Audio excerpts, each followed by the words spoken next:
Hello and welcome to Movies, Films, and Flicks. I am Mark Hoffmeyer, and joining me is a man who doesn't care if Romulan ale is illegal. He'll drink it anyway. It's Niall Moore. How you doing, Mark? I'm not sure about that though. It's an awful blue color. I've never really drank any drink that has been that shade of blue that has actually been tasty. That's actually a good point because that seems like something you would just drink on the beach and it would just be loaded with sugar and give you a headache. Yes, that's what it seems like. It could be the syrup that goes into a blue slushy. Oh, goodness. Just with vodka. Yeah, throw a bit of vodka in. I'm Dude, sure some enterprising Star Trek fans out there have a recipe to mix up a Romulan ale somewhere on the internet. I mean, And maybe if we get together in person, we can try a few of them. let's do it. There it is. All right. So next time we meet, we will check out Romulan ale recipes. We'll make them, take a sip, dump them, then have good stuff. Yeah, I think that's fair. I'll bring a bottle of whiskey. It'll be good. Okay, we did enough. Yeah, we tried it. Now we can move on to some scotch. I like that. So this is our 10th episode of the Star Trek franchise, Star Trek And Nemesis. it's where the franchise died, I guess, for 7 years until it was brought back by the J.J. Abrams movies. And listen, I was looking at the box office before we got going here. Guess okay, on a from 1 to 100 in 2002, guess where it placed on the worldwide box office ranking. Well, I know it opened behind Made in Manhattan because I Yeah. read that snippet earlier today, and it had a higher tail off than Insurrection. I think it had a 75% tail off. So I'm guessing it probably only did about 50 or 60 worldwide. I'm Yeah. assuming Attack of the Clones was top. I don't know, probably it'll probably still be top 20 because it's still a franchise movie. And 64. wow, Ghost Ship made more than it did. The Divine that's Secrets crazy. of the Yaya Sisterhood made more. Jackass the movie defeated this. Reign of Fire, 40 Days, 40 Nights. Like in 47 movies made over $100 million in 2002. And That's quite a Star, lot, Star Trek was not one of them. It made 67 million worldwide. which Wait, is a severe downturn. and if you think about, I mean, Insurrection didn't really set it up too well, but this movie went from 18 million December. Well, okay, let's think about the competition too. I mean, huge weekends. I mean, this was opening up against some huge Made in Manhattan, like Die Another Day was still kicking around. Harry Potter was still around. So it opened up with eight. It just lost to Made in Manhattan. But then the following weekend, Two Towers came out. 2 weeks notice came Yeah, out. which Gangs of New York, like Made in Manhattan had actually a really small drop. It made 10 million the following weekend, only 43%. But it dropped to 4.4 million the next weekend. So it went from an $18 million opening to 4 million.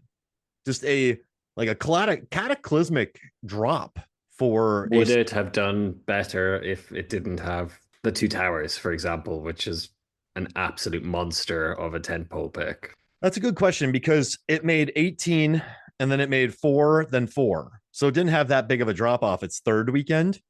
So even if it wasn't Two Towers, it might have made six, and that still would have been a huge drop, is what I'm Yeah, guessing. But this movie, yeah, it did. It really kind of killed off the franchise, but I guess it didn't really have too much momentum anyway. I mean, it dropped a long time after Insurrection. It, oh man. Okay, Niall, what are your and it thoughts? has the distinction of being the worst film that I saw that year involving scenes in a Senate, which takes some beating given that Attack of the Clones came out that year.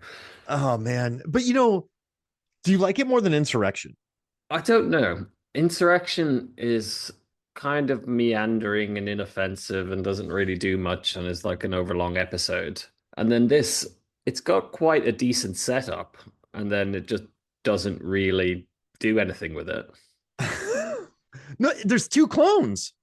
There's a Yeah. Data clone and a Picard clone. Well, Brent Spiner, I think Yeah, he in over the franchise, he plays just three versions of Data, I think, and then various versions of the Soong family who created Data. I think he's played seven, eight different versions of the same family slash android, which is interesting. And then you had Tom Hardy playing a Picard clone, Jeez Louise. which I don't hate as a concept, but it kind of didn't quite work, I Mm-mm. think, for me. I think it was they kind of had to give him this motivation just to chase after Picard. Is he's going to die because he has this I genetic sort of thing. He has to, so that's why he has to chase Picard. There's no other motivation other than ridiculous plot. It's like, okay, we need some reason. I know, make him die unless he can have Picard specific blood. Okay. I started laughing when that plot came into play. And can you explain? Okay, so this movie came 4 years after Star. So in '94, Generations came out. '96, First Contact. '98, Insurrection. Then there was a 4 year gap. Stuart, Jonathan Frakes had directed First Contact and Insurrection. Then in walks Stuart Baird, famous editor, directed Executive Decision, U.S. Marshals. The guy really didn't know anything about Star Trek. Didn't know the actors' names. Admittedly, he wasn't really that into Star Trek. He comes in to direct it to make it more actiony. You have a script from John Logan, who wrote Gladiator. Brent Spiner played a major role in the script development, and he wanted to die, but they still brought in another one of him, and which is odd, which kind of takes away from the death. It's like before. It's even worse than the cop out with Spock in Wrath of Khan Oh, ish. yeah. It's a very similar thing where I think Spiner wanted an out, and this was his out, but he could come back. Same as the end of Wrath of Khan, where Spock's gone, but oh, is he? Oh man. So he's okay. So he's you have Data, they have clones. Tom Hardy wants to blow up the world. Data sacrifices himself. Riker gets his own ship. Deanna But Troy is never gets seen on it. the Titan. Deanna Troy gets assaulted, which is insane. It's an odd film. And can you do me a favor? Can you explain Shinzon's plan to me? Played by Tom Hardy. So Shinzon, as far as I know, he wants to cripple the Federation by deploying his super weapon against Earth. I think at least that's the plot he's kind of said, but really his plot appears to be to lure Picard to him so that he can suck his blood. Yes. And he's Bane, pretty much, like Hardy's character from The Dark Knight Rises. Yeah, he was born in a pit in the dark and has risen out. And maybe Nolan saw this and decided, hey, I know a guy who's played that role before. And he's in constant pain. But Hardy's good. Hardy said before that he was really out of his element. And in Patrick Stewart's book, he said that he really never expected Tom Hardy to act again. And he said he was kind of an odd actor. But I think Tom Hardy said he was just scared and out of his depth. So he just stuck to his own. He did his own thing. But Ron Perlman loved him, of course, because Ron Perlman's great. But he's not the problem with this movie, I don't think. I think he's No, actually pretty interesting in this role. he he does a good job of portraying what Picard is supposed to have been like when he was a youth. It gets explored a little bit in the series where Picard's backstory is that he was impetuous. He has an artificial heart because he got stabbed in a bar fight. Um, he was not just this always this straight-laced guy who was commanding his starships. He was a little bit loose, a little bit prone to irrational thinking. And I think Hardy kind of captured that a bit because Logan, unlike Baird, was a huge Trek fan. That's why he agreed to do it. So he, at least in the writing, and from what I've heard, over a third of it was left on the cutting room floor. And most of that was the actual character development and the character interactions and the pieces. So it seems like whatever soul was supposed to be in the movie was cut out of it, and you're left with this messy thing where Shinzon sees a woman for the first time, and his first thought is, "Hey, I'm gonna telepathically violate her. That'll be Yeah. cool." She gets comeuppance because she uses her power later to find them. But it's Yeah. that's the craziest subplot in a Star Trek movie. It's Yes. It didn't need to be there. I think no. it was quite excessive. And Star Trek movies never really have those scenes. There's the bathtub scene in Insurrection, but this was If this you're going was to go there, I don't know why they didn't just have everyone naked at the wedding. because They they were talking about that, right? they joked about it, Yeah. but why not just go the whole hog and say, okay, we're at a wedding, everyone's naked.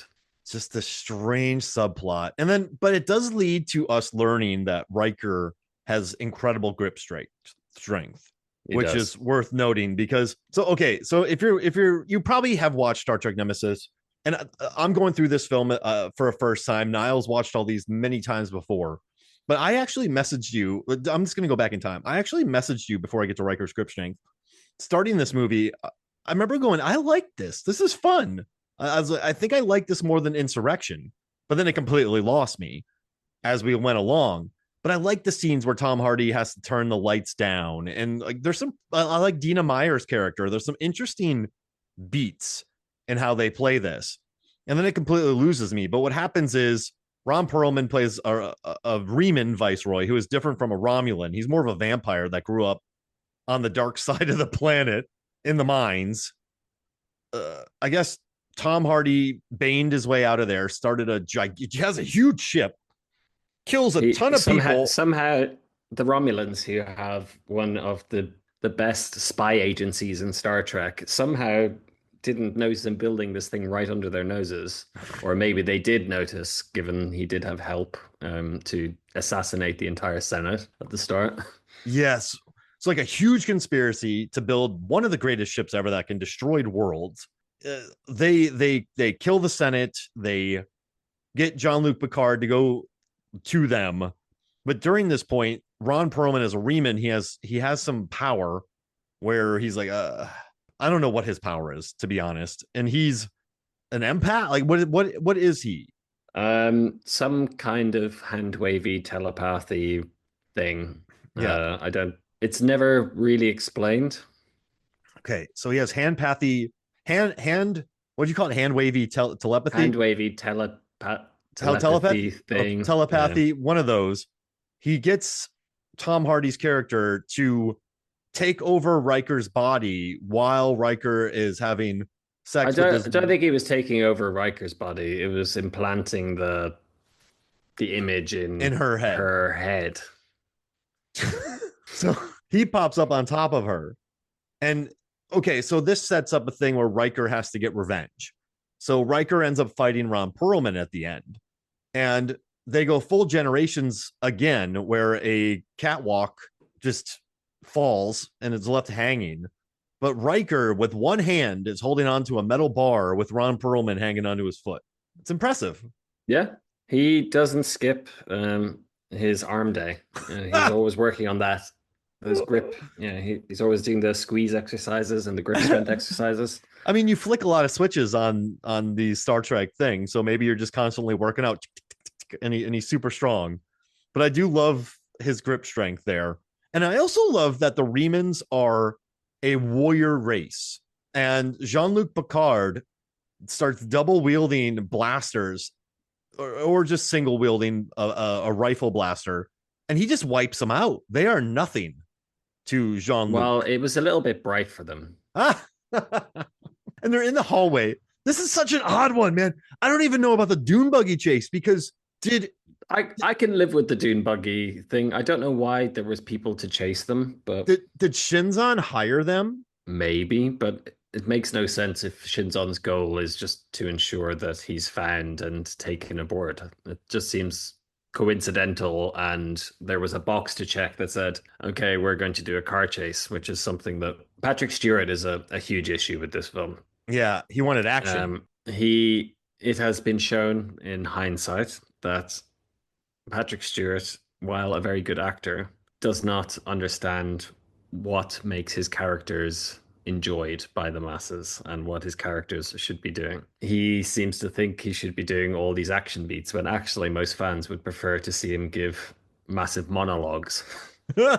Yes, absolutely. Yeah, I mean, that's And why leave Professor the X. punching things to Riker and perhaps Worf, who I think basically was there because he had a contract. I don't actually remember him doing anything. He let Diana do guiding on his hands so that he could press the button in a very ghost-like moment. You need some righteous brothers playing over the top of it as they're trying to shoot the scimitar. He drinks Romulan ale. He does. Why? Yeah. Uh, So, but that doesn't make sense though, because why? I maybe thought. I think they just wanted action beats. You're right. I think Stewart wanted action. He wanted action in First Contact. He just wanted to fight, and instead of delivering awesome monologues, which is great, but it just does not. They dumped this thing on this planet. So Shinzon puts this thing on the planet, correct? And yes, then they're like, buries oh, it and then make sure that the Enterprise can pick it up.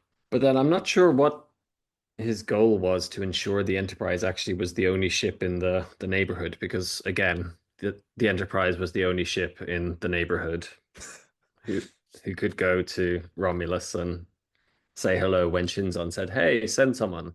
I mean, is that they've kind of last action heroed themselves a little bit, where it's just we're A always little the bit. only ship in the galaxy. Like we need to get there, and everyone's like, they'll just go get it. They're fine. Like it's become that parody, but that chase, it only I feel like it only makes sense if because you and I, let's say we work for Starfleet and we go to this planet and there's data, just a B4 just sitting there.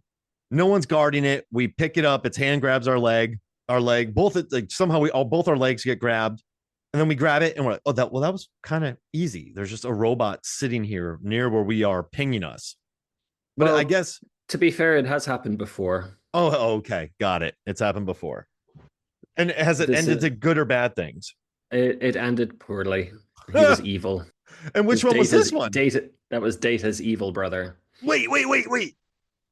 So Data had an evil brother that they found in a similar fashion. Yes, Oh no. Okay. and at one stage he recruited a bunch of Borgs to go fighting around the universe. Okay. So now we know that there's jerky Datas running around, and they just find a random one. If I was a villain, I'd be like, hey, Dune buggy guys, chase them, try to kill them. Who cares? Whatever. Just you're not going to win because it's Picard and we have last action hero rules, so you're going to die. But and then at least then it's kind of like, hey, you didn't just randomly find this thing here. At least we tried to shoot you and hide why it was there.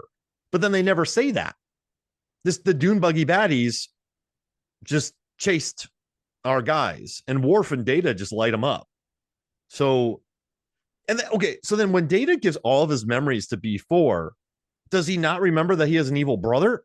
I'm pretty sure. I think there might have been a throwaway reference where they said, Okay.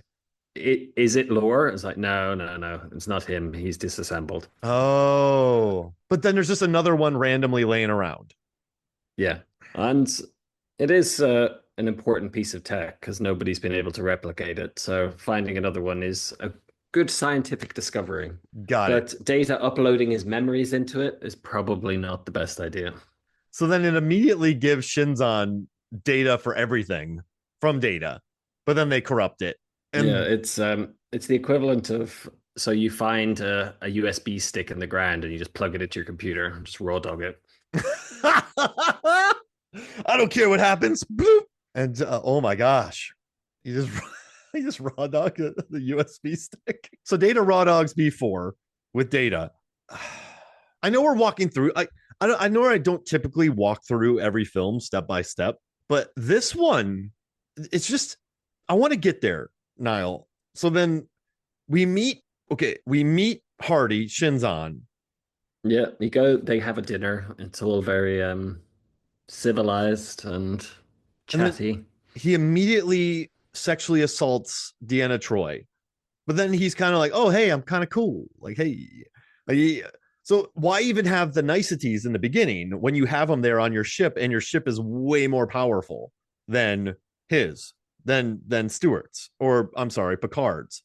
Yeah, it makes zero sense. Okay. His plan only, it was an excuse to have the characters share physical space. Okay. So I they think that's the only reason for the pretense, is so that, okay, we need an excuse for them to banter over perhaps dinner and exchange some barbs and okay. Because the thing is, the audience already knows that this guy is a mass murderer. He's killed the entire Senate and risen to Yeah. power. So there's no surprise there. No, we already know he's being disingenuous, and we're just trying to figure out what his game is versus, oh, he might be good, and then you have this heel turn. No, it's he's objectively bad, and we Yeah. just kind of need him to do some exposition of whatever his plot is, and he needs to twirl his mustache a little bit, and then let's have some spaceships fight each other. So then spaceships fight. The U.S. Enterprise headbutts Yeah, Shinzon's ship. Stewart goes to Shinzon, kills all of his people to stop the giant weapon from blowing up the Earth and the Enterprise. the big green beam thing That takes 7 minutes to charge. The with a very Thalaron. convenient time countdown. When he said 7 minutes, I was like, I love this. 7 minutes and counting. Oh god. So and then It just Data goes reminded me of Austin Powers,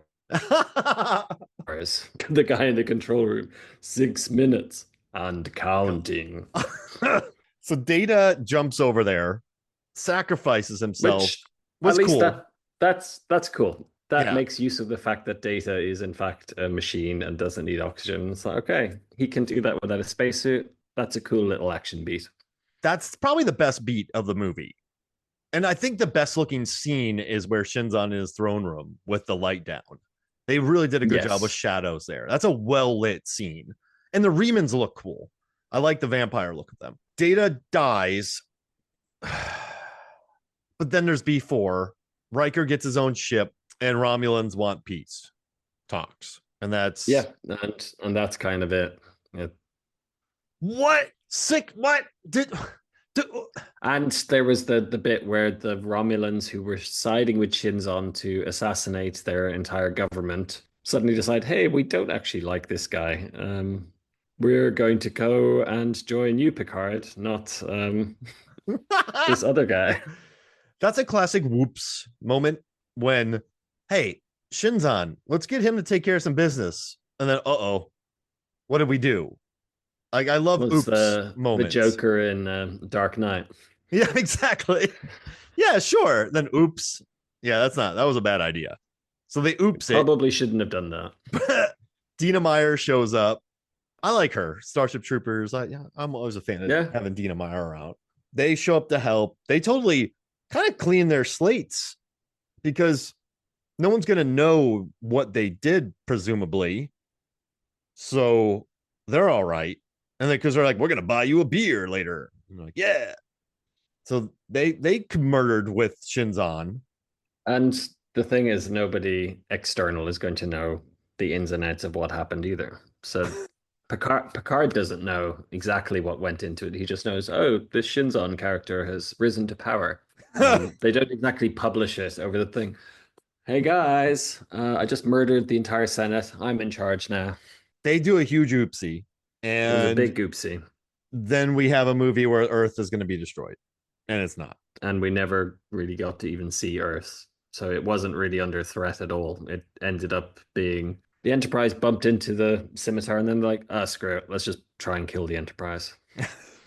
Oh it's and then he can go in reverse. Like when the US Enterprise is gonna headbutt or play chicken with it. It's the slowest ramming I think Yeah. I've seen in film. Yes. It's because if you look at the previous battle scenes, they're all swooping around and they're really agile and nimble. And then all of a sudden they have the turning circle of the Titanic.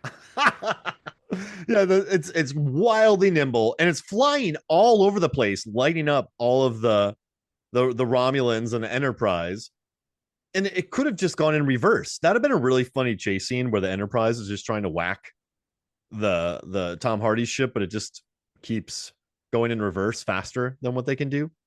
The scimitar, Yeah. right? The scimitar is the name of it.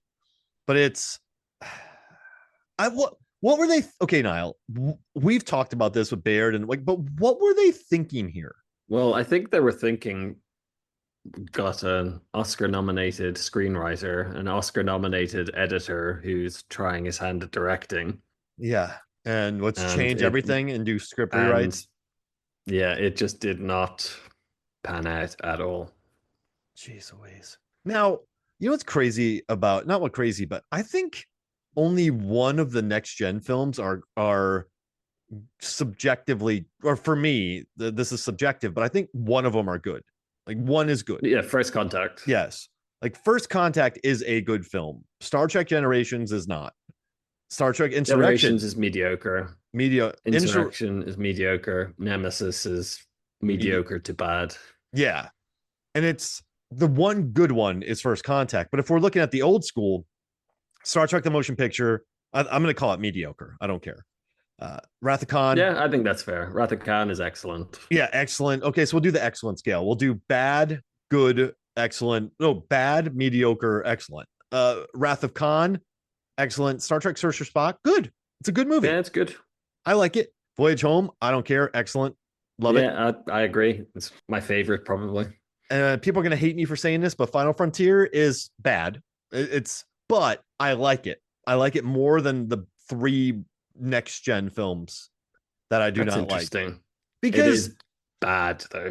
yeah, it's bad, but it has so much more personality.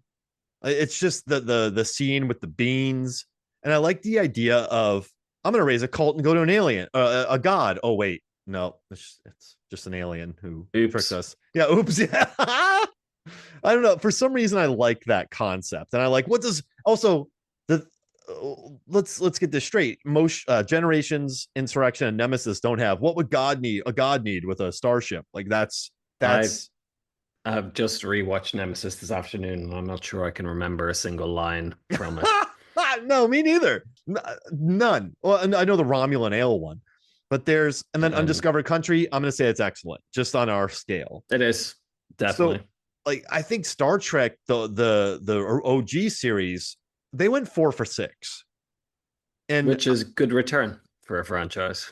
and I know there's people who like motion pictures, so it's at least 4 out of 5, 4 or 5 out of 6, with one that is like three's good. I like 3. 5 is the one that I can't say is good, but I don't I would watch it before the other 3. But if we're watching the next gen films, then yeah, I mean, it's just so So if I'm wild. doing a rewatch of the films, I'll usually watch 1 through 6. I'll watch Generations. I'll watch First Contact, and then I usually won't bother with Insurrection and But Nemesis. that's fair, right? Because Yeah. Insurrection is bad. Those people that live on the planet are so bland, and it's just a weird. It's about insurrection, but there's really no insurrection going on, kind of, but not. There's a lot of There's a little hike through the mountains and some bad plastic surgery. It's basically LA. yeah, pretty much. Picard gets honeypotted by like I think that's pretty interesting. But Yeah. but Nemesis for me, at least Insurrection is directed by Frakes.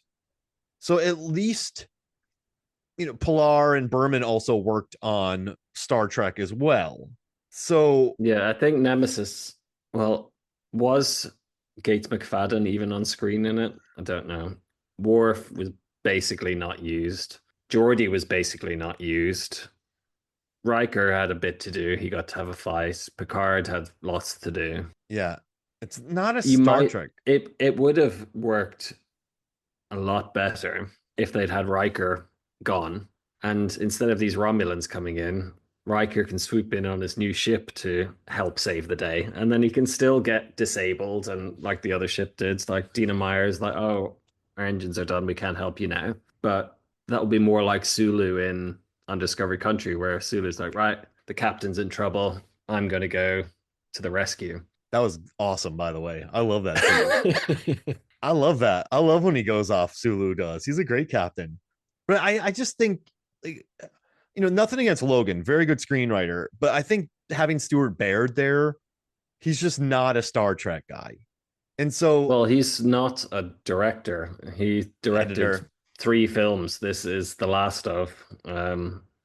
He he tried his hand at it, and it doesn't seem to have been that successful. At U.S. Marshals, not great. It's all right, but it's yeah. kind of by the numbers. What was the other one he An did? executive decision, and I love that one. That's a Which that's a decent film. yeah, that's a decent film, and so I think he bought himself two more films with that. But yeah, Nemesis is just not. It's not. You can't even say it's like objectively good, subjectively good. It's not. It just. I don't know, and especially since he didn't really know Star Trek, I'd rather watch. Oh man, would I watch Insurrection? Yeah, I'd probably watch Insurrection instead of Nemesis. I think it's shorter because this one's pushing Insurrection is 2 hours. shorter. Yeah, this one's pushing Yeah. 2 hours. So I think, but I don't know. They had a bad run of it because the first Star Trek Generations had to have Shatner, and then Yes. they made one good one, They made First Contact, which was excellent. and And then then Insurrection pivoted too hard to try to be the more TV episode kind of yeah, feel to it. And and it then wasn't this good. one, they tried to go action, but cut out any sense of plot and character, I guess. Okay, I want to. I sent you this list here, and I know that you maybe don't think that Cybok is bad. Do you want to put Cybok in this, or do you want to take Cybok I out? I think we can leave him in it. Okay, He's still an antagonist, I think, in the film. because and he has a big oops moment. So He does. let's do this. We're gonna do Khan. I want to do human villains. I don't want to do the probes. So let's do Khan from Star Trek Wrath of Khan, Krug from Search for Spock, Cybok, The Final Frontier, General Chang, Undiscovered Country, Soren from Generations. I mean, Borg Queen, she's still humanoid-ish enough. And then what? Ruafo from Rafu, Insurrection. Yeah, yeah. Ruafo. And then Shinzon from Nemesis. So how would you rank them? Now, Rathacon is one, correct? Or Khan, I'm sorry, is one. Or am I jumping Yeah, ahead? Khan has to be top. Khan. The way so I thought about this the other day was I just went through them one by one. So I was like, okay, we'll start with Khan. Okay. Then next we had Krug. It's like, is he better than Khan? No. So we'll sit him there for now. Then we went to Cybok and it was like Cybok is not as good as Krug. So yeah, okay, Krug is still kind of second. Then we look at Chang. I would put Chang ahead of Cruz, probably. Then we go to Soren. I would put Soren ahead of Cybok, but I like the two Klingons more. And the Borg Queen, probably I would put above Cybok as well, but not as good as the Klingons. It's kind of a thing. And then Rafu, I'd put him, I think, still better than Cybok.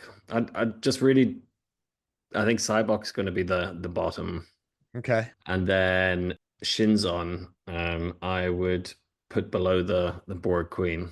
So we end up with Khan, Chang, Cruz, then Soren, the Borg Queen, Shinzon, Rafu, and what's his face? Cybok. Cybok.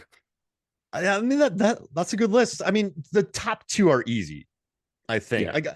I like the Borg Queen a lot, but I do think that yeah, I mean it's Khan and Chang who are top tier. Yes. And then like how if you did three tiers, it's Khan and Chang, or would you put Chang in a top tier villain? Is he a top Yeah, tier villain? I would give him, he would be top tier, Okay. along with Khan, just about, if we want to break them up. If we have what, eight villains to rank, Like we can have four tiers of two. oh, so who's the next? So so the next tier for me, then you'd have Cruz and you'd have Soren? Soren, probably. Okay. Maybe, I don't know. Or Borg Queen. I think Borg Queen ahead of Soren, Okay. probably. That makes sense. The sexy Borg Queen. And then the next tier, I would have probably Rafo, and um Soren? Soren. Yeah, Okay. Rafo and Soren, and then that leaves Cybok and Shinzon as the weakest, and that kind of matches up to the quality of the films as well, almost. Yeah, I agree. Yeah, it's but I mean it's just Khan and Chang because both are Yeah, just I mean, but you have great actors and I mean, Borg Queen has the great entrance. Krug is Christopher Lloyd, and he has I mean, some bad things happen because of him. I mean, not Shatner, Kirk loses his kid because of Krug. Soren kind of just loses his plot a little bit, but he's great. Yeah. Man, look how many actors they got. Malcolm McDowell. Like they got some huge names to be Like they had Whoopi villains. Goldberg in just one Yeah. scene in Nemesis, just at the wedding. Yeah, that was odd. And she has an uncredited thing. And Will Wheaton, I guess, had more to do in this one, but they cut him. Yeah, But it's I gotta say though, when movies film, so this would have been technically maybe like a 2 hour and 20 minute, 2 hour and 30 minute movie. probably. Yeah.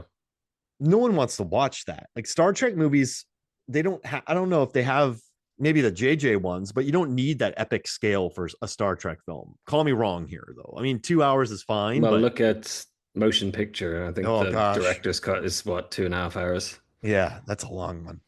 But yeah, it doesn't work. And so I think but why then get rid of B4. Get rid of I don't know. Just such an and then the wedding scene is great, but it takes up a lot of time and it's So an yeah, the wedding scene is 10 minutes at the start, and it's purely there to satisfy fans who want to see couple get together. Great, look, here's a wedding, and it serves as an excuse for Worf to be there yet again, given that he left the ship. But it's like, oh, I'll come back for your wedding, even though I didn't invite any of you to mine. and he just gets plastered when he's there. Mm. Okay, so this is an odd one. I don't know how they cut it down. Like I don't know what they do to. You don't need to Yeah, do buggy chase. I don't think, the Dune buggy chase. No, that's purely there to stroke Patrick Stewart's ego. which is crazy. It's nuts that these movies cater That could have so much. been that could have been one scene where they beam down instead of having to fly down. They walk around the corner and then they see this hand sticking out of the ground. They can still have the thing where the hand grabs them out of the ground, and then it's like, oh, we found this. It's like, okay, let's uncover it and beam it up to the Enterprise. Done. Oh, and then I do like when he ties up when they lock B4 up. Can you move? No. How long do I need to shut you down? Indefinitely. That's not a bad scene. No, that's fine. But the And rest of then this, why is there's a he lot of aging shooting in quickly? corridors. Yeah, a lot of shooting, and the end's all action. It's about 20 plus minutes of action. But Riker has about 3 battles with Perlman. They keep fighting in different areas because of the ship crashing. Yes, and they keep going into little tunnels to have transition between areas, like any good boss fight in a video game. I don't know, Niall. I don't know. I don't even know how to fix this one. And also, too, It's it's like, sorry to jump on you there, but it, the whole time. So Shinzon is a clone, but he grew up in the mines, full of hate and just tortured. And yes, Patrick so Stewart, he's Bane. yes, Patrick Stewart's character did not. And Stewart goes, "Well, if I would have grown up with that, I could have been bad." It's like, yeah, like, Hmm. if I feel like if any of us were cast into a eternal darkness of minds and abuse, we would be different than what we I would be I if we think that's not a bad assumption that people would be different with different circumstances. not all of us would want to blow up Earth, but it's just such a shallow thing to tackle for I could see wanting to blow up Romulus, given that they're the ones who threw him down the mines. yeah, and he doesn't. Yeah, that's such an Earth kind of had nothing to do with it. The Romulans cloned him from a human. It's like, I've been cloned from this random alien. I must go and destroy their world so that I will be the only one. keep him alive and just keep sucking his blood. Use him as a blood bag. That could work. That's a big ship he has. But yeah, he blows up. Make another Like clone. how much blood did they need? They've got so many transporter accidents, and don't even get me started on transporter clones. There's one where Riker has a clone as well, Oh man. and the transporter ends up cloning. So just clone another Picard, take all of his blood, and ethically you're fine. And then he The, wants to blow up Earth. yes, he wants to blow up Earth for whatever reason. What he wants to echo in eternity. I'm sensing a common theme. Yeah, he did say that. I will be remembered. I was like, oh, cool. Like, yeah, just an odd. It's an odd one. This It is, is.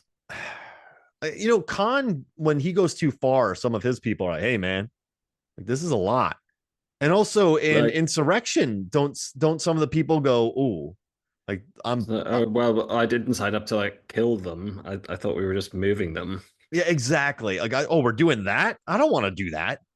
And then this one is guys are just like, I guess, but you're part of this ship, and you're like, why? Hey, and then everyone's like, why are you like? We have a plan. What are you doing? And then he keeps wasting time. This is, yeah, this. I don't know if this is my least favorite of all of them, but the more I talk about it, Niall and Stuart, does this go on the bottom of the list? It is maybe I'll give it a tie with Final Frontier. Ugh, Captains should not be allowed to meddle in the screenplays and their characters' actions. So no. when Shatner did it, we got 5. When Stewart did it, we got 10. Oh man, this is just stop, guys. Just stop. Like, I don't know. And Tom Hardy's fine. It's just it's an odd movie, Niall. Hardy, with what he was given, he did Good. well, Yeah. but what he was given was not good. And you know what's crazy? There's a lot like this. It's kind of crazy that a Star Trek movie is buried so deep in a year. Like that just feels odd. And there's a bunch of good, I don't know. I think 2002 had some really kind of interesting sci-fi too that just far outdid Star Trek. I mean, Minority Report is incredible. I mean, Well, that is Spielberg. yeah, It's not that's exactly a true. niche. It's not a niche director saying, "Hey, Making this, yeah. I'm But making this Philip K. Dick adaptation." It's like, no, it's Spielberg. the Tuxedo made more money than this did. It's Jackie just, Chan was on a bit of a roll then, though. yeah, he was crushing it. But Ghost Ship made more money, which is kind of crazy. But yeah, I don't know. It's such a funky franchise, and we only have 4 left. And I think we're doing a quick intermission with a Costner film, but Yes, I'm looking forward to the first Star Trek and Beyond. I haven't watched Beyond in a long time. I remember liking that. I I haven't either. It is very good. I enjoyed it a lot more than Into Darkness, and I'm gonna have to bring myself to hate watch the new Section 31 again. That if you thought Nemesis was a mess, Section 31 elevates it to an art form. Is we have to talk about it, right? Or do we? I think we do, but Okay. it's one of those where it's almost so bad that it's gone to the other side. Oh no. Is it bad enjoyable? Did they try to make it good? I think they did, but they just failed miserably, Oh man, like this one. like This this one. this one was a giant fail. I mean, it didn't make much money. It made 67 million, kind of killed the franchise. I don't think Insurrection helped, but it's just such an odd.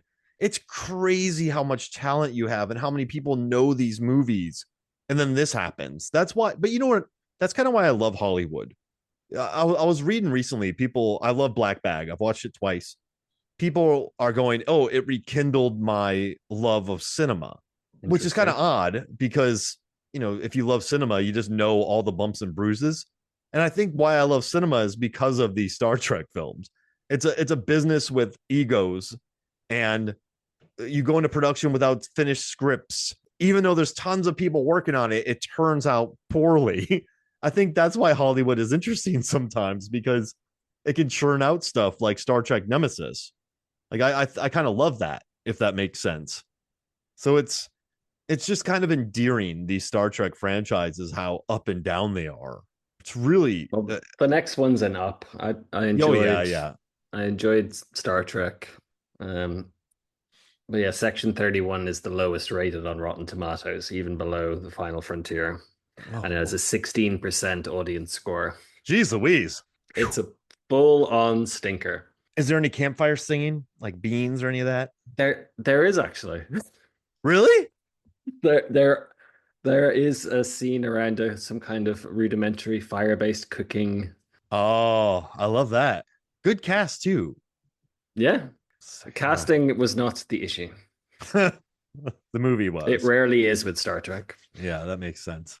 All right. Well, any final thoughts about this movie before we get out of here? Do you have any other notes you want to talk about? I'm glad that I don't have to watch it again for a long time. I rarely do this, but I bought the next gen box set to just watch the movies and do all the extras and listen to everything. But when I knew Nemesis was over and you and I were going to talk about it, I quickly took it up and put it at my shelf. The movie, I didn't want it lingering around longer because of the last two. But with my, with the OG ones, I look back. I don't think I love First Contact, but I don't think I would want to really watch it again. But I look at the OG ones and I would watch. I wouldn't watch Star Trek the Motion Picture again because too much time is wasted. If there's a Topher Grace cut, sure, I'll watch that. But I would watch 5 again. Like I would happily put on 4. I would happily put on 2 or 6. I don't think I could just pop on a next gen Star Trek movie. Maybe I'm crazy, but whatever. I think that makes sense. Okay. We did it. This is fun. So no final thoughts? No, it's let's just leave this mess. Yeah, let's get out of here to the depths of time. All right, man. Hey, Niall, thank you so much for joining me, man. This was great, and we're gonna talk about Prince of Thieves. Correct? If you still want to do that, and then we will. Yeah. We just need a palate cleanser after next gen, folks. I don't even want to think about like getting into Star Trek Into Darkness for a while. So it'll be good. We'll do some classic Costner, and then we'll jump back into the new series. What do they call Star Trek's the Kelvin? The Kelvin verse. The Kelvin verse. So that's the one we'll talk about next. I'm actually looking forward to Star Trek Beyond. But hey, this was great, man. Thank you for joining me. Yeah, you're welcome. All right, so for me, Mark Hoffmeyer, for Niall Moore, this is Movie Sons of Flicks. We'll see you next week.